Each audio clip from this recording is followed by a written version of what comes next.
Masayang may bahagi ng Life Basics ang talumpati ni Barack Obama tungkol sa buhay. Mag-relax at mag-enjoy sa pakikinig. Napaka-proud ako sa bawat isa sa inyo. Narito tayo ngayon dahil tumayo kayo ng matatag at nagsabing, oo, kaya natin. Oo, kaya natin matuto. Oo, kaya natin magtagumpay. Nagpasya kayong hindi kayo hahayaang diktahan ng inyong pinanggalingan kundi saan ninyo nais pumunta, kung ano ang nais ninyong marating, at mga pangarap na nais ninyong tuparin. Dahil narito tayo ngayong gabi sa panahong mismong ang mga pundasyon ng ating buhay, ang lumang kaayusan, ay nagugulo na. Ang mga lumang ideya at institusyon ay gumuho na at ang bagong henerasyon ay tinatawag upang baguhin ang mundo. At hayaan ninyong linawin ko, kapag sinabi kong bata, hindi lamang ito tumutukoy sa petsa ng inyong birth certificate. Nagsasalita ako ng isang paraan ng pamumuhay, isang uri ng pag-iisip, at isang uri ng puso. Kailangan namin ang mga tulad ninyo na magtayo. Kailangan namin ang inyong kasigasigan, ang inyong sigla, ang inyong enerhiya, ang inyong imahinasyon. Ang handang sumunod sa inyong mga pagnanasa nang hindi iniisip kung ito'y magdadala ng kayamanan at kasikatan. Ang handang tanungin ang tradisyonal na karunungan at suriin ang mga lumang dogma. Walang pagtingin sa lahat ng tradisyonal na tanda ng katayuan at prestihiyo kundi ang pangako na gagawin ang makabuluhan para sa inyo, ang makakatulong sa iba, ang magbabago sa mundo. Nakikibaka tayo sa dalawang digmaan at laban sa terorismo. Ang mga banta ng pagbabago ng klima, pagkalat ng nuclear at pandemya ay hindi sumusunod sa pambansang hangganan at madaling mga solusyon. Para sa marami sa inyo, ang mga hamong ito ay nararamdaman din sa mas personal na antas. Marahil ay naghahanap pa rin kayo ng trabaho. Naghihirap na hanapin kung aling landas sa karera ang may kahulugan. Sa harap ng mga hamong ito, nakakatukso na samandal sa mga formula para sa tagumpay na madalas nang itinuturo sa mga nagdaang taon. Pero ang katotohanan, sa panahon ng labanan para sa tagumpay, walang isa sa atin ang maaaring maging kampante. Totoo ito, anuman ang propesyon na inyong pinili. Ang mga propesor ay maaaring magkaroon ng karangalan na makuha ang tenure ngunit hindi nito garantiya na magpapatuloy sila sa mahabang oras at pagpupuyat at magkaroon ng pagnanais at pagmamahal upang maging mahusay na mga edukador. Ang parehong prinsipyo ay totoo sa inyong personal na buhay. Ang pagiging isang magulang ay hindi lamang tungkol sa pagbabayad ng mga bayarin o pagbibigay ng minimum na kinakailangan. Ito ay hindi lamang tungkol sa pagdala ng isang bata sa mundo, kundi ang mga gawa ng pagmamahal at sakripisyo na kinakailangan upang palakihin at turuan ang bata at bigyan sila ng pagkakataon. Nandito ako bilang Pangulo dahil sa edukasyon na aking natanggap. Alam ko na hindi palaging madali ang magtagumpay sa paaralan. Alam ko na marami sa inyo ang may mga hamon sa inyong buhay ngayon. Naiintindihan ko. Alam ko kung ano ang pakiramdam. Iniwan ng aking ama ang aming pamilya noong ako'y 2 taong gulang pa lamang at ako'y pinalaki ng aking ina na nagtrabaho at nagpakahirap sa pagbayad ng mga bayarin. May mga panahon na namimiss ko ang pagkakaroon ng isang ama sa aking buhay.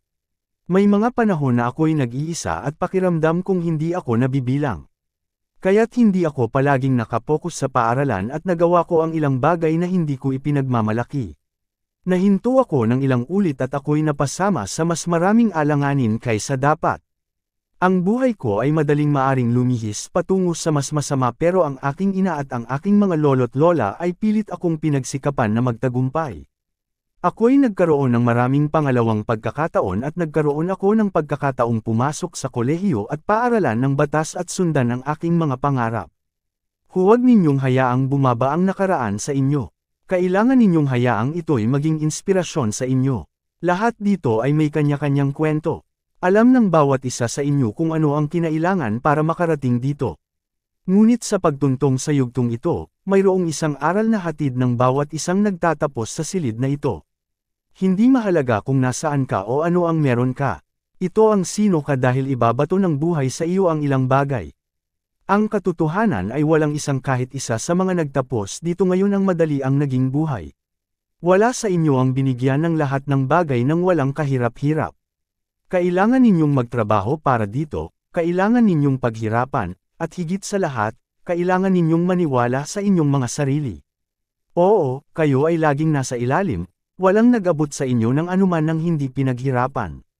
Pero ibig din sabihin nito na ang lahat ng inyong mararating sa buhay ay pinaghirapan ninyo.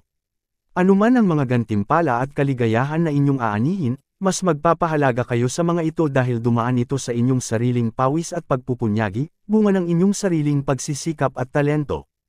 Kayo ay nagpakita ng higit na tapang at determinasyon sa inyong kabataan kaysa sa maraming matatanda kailanman. Iyan ang sino ka. Kailangan nating lahat na palawakin ang ating mga ideya tungkol sa kung ano ang posibleng mangyari. Kailangan natin ang mga magulang, mga politiko, at ang media na makita kung paano posible ang tagumpay, kung paano nagaganap ang tagumpay araw-araw. Kaya ako narito ngayon, dahil kung ang tagumpay ay posible dito, mayroon kayong lahat ng kailangan ninyo upang magsimula. Wala kayong dahilan upang hindi baguhin ang mundo. Kung nag-aral kayo ng negosyo, simulan ninyo ang isang kumpanya, o bakit hindi tulungan ng isang naghihirap na hindi pampinansyang organisasyon na mas mabuting paraan at mas epektibong maglingkod sa mga taong nangangailangan. Kung nag-aral kayong nursing, magtrabaho sa mga klinikang at ospital sa buong bansa na desperado sa inyong tulong sa kalusugan. Kung nag-aral kayo ng edukasyon, magturo sa isang paaralang kung saan tunay na kailangan ng mga bata ang inyong tulong. Bigyan ng pagkakataon ng mga bata na hindi makakuha ng lahat ng kanilang kailangan. Marahil sa kanilang pamayanan, marahil hindi rin sa kanilang tahanan, pero hindi natin sila kayang pabayaan. Ihanda sila na makipagkumpetensya para sa anumang trabaho saan man sa mundo. Kung nag-aral kayo ng inhinyeriya, tulungan kami na manguna sa isang mapanlikhaing revolusyon na nagtataguyod ng bagong mga mapagkukunan ng malinis na enerhiya na magpapatakbo sa ating ekonomiya at magpapalago sa ating planeta. Hanapin ang isang tao na maging matagumpay para sa kanila, itaas ang kanilang mga pag-asa, tugunan ang kanilang mga pangangailangan. Iyan ang nag-iba sa ating mga buhay at magdudulot ito ng mas malaking pagkakaiba sa inyong mga buhay. Hindi lamang para sa inyong sariling tagumpay, sapagkat nabubuhay tayo sa isang bagong mundo ngayon. Hindi tapos ang mahirap na daan dito. Ang inyong paglalakbay ay nagsisimula pa lamang. Ito ay hindi maglalayo sa inyo sa anumang pagsubok o hamon o pagkakamali. Magkakaroon kayo ng ilang pagkakamali, itinuturing ko na ninyong pangako. Kailangan ninyong patuloy na magtrabaho ng mabuti, kailangan ninyong patuloy na magpumilit sa inyong mga sarili, at mararanasan ninyo ang inyong mga sarili sa mga sitwasyon kung saan mas madali para sa iba. Kailangan ninyong magtrabaho ng mas mabuti kaysa sa kanila at maaaring kayo'y mabaigo sa ganoong sitwasyon at maaaring kayo ay mabaigo, pero hindi pa tapos. Hindi pa nagsisimula at kung minsan ay makakalimutan ninyo iyan, tingnan lamang ang kasaysayan. Si Colonel Sanders ay hindi nagbukas ng kanyang unang Kentucky Fried Chicken hanggang siya ay nasa kanyang 60s na. Dismissed si Winston Churchill bilang halos walang kwentang nakaraan na mas gusto ang Scotch ng konti bago siya maging punong ministro at dumaan sa pinakamagandang yugto ng Gran Britanya. Kapag nagbabasa ka ng isang magandang kwento o natutunan mo ang isang mahalagang yugto sa kasaysayan, ito ay tumutulong sa iyo na isipin kung ano ang pakiramdam na maging katulad ng iba, malaman ang kanilang mga pakikibaka.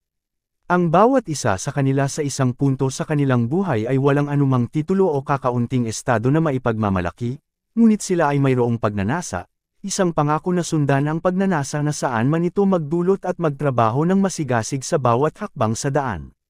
Ngunit kung susubukan ninyo ang inyong mga sarili, kung gagamitin ninyo ang mga natutunan ninyo dito, hindi ako maaaring mas kumpiyansa sa inyong mga kinabukasan. Ako ay umaasa at nag-e-excite sa kung ano ang inyong maabot at alam kong armado kayo ng mga kasanayan at karanasan at pag-ibig na inyong natamo, handa na kayong magmarka sa mundo. Kaya salamat sa pagpapahalaga sa akin.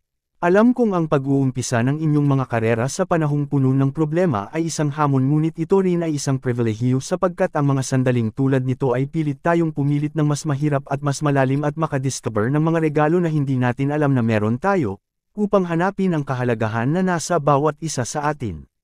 Kaya huwag kayong matakot sa ganyang pagsisikap. Maipapangako ko sa inyo na mas magiging magaling kayo dahil sa patuloy na pagsisikap na iyan. Congratulations, God bless you. Maraming salamat sa pakikinig. Huwag kalimutang mag-subscribe para maging updated ka sa magagandang kwento dito lang sa Life Basics.